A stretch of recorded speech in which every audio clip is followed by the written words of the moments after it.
Hello everyone, very warm good morning अनि नमस्ते सबैजनालाई. I hope so सबैजना सन्चै हुनुहुन्छ होला. So म चाहिँ आज रेन्जो पास तर्फ जाँदै छु. So यहाँ मेरो पछाडि देख्न सक्नुहुन्छ हजुरहरूले यो चाहिँ खुम्बु रिजनको एकदमै बेस्ट प्लेस एन्ड बेस्ट लेक भनिन्छ.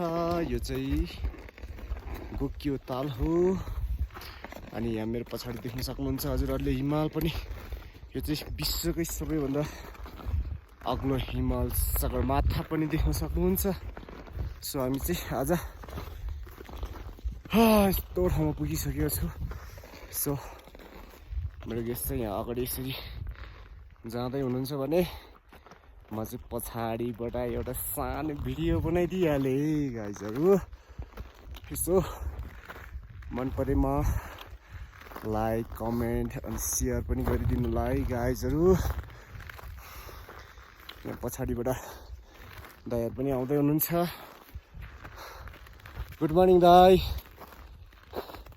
के छ मेरो दाइको हालखबर? ओ सुरज दाइ. ओ झन्डै मोबाइलै झऱ्यो यार. ठिक छ है.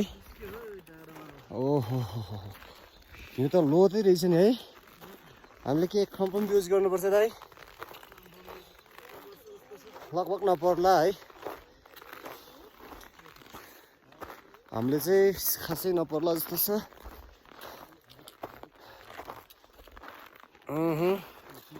यहाँ मेरो साथीहरूले लगभग थाहा भइसक्यो.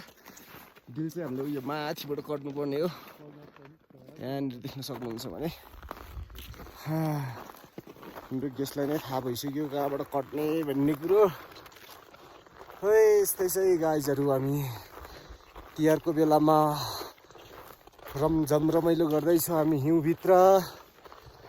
हो लै रमाइलो गरौँ है हिउँभित्र. यस्तै छ गाइजहरू. थ्याङ्क यू सबैजनालाई.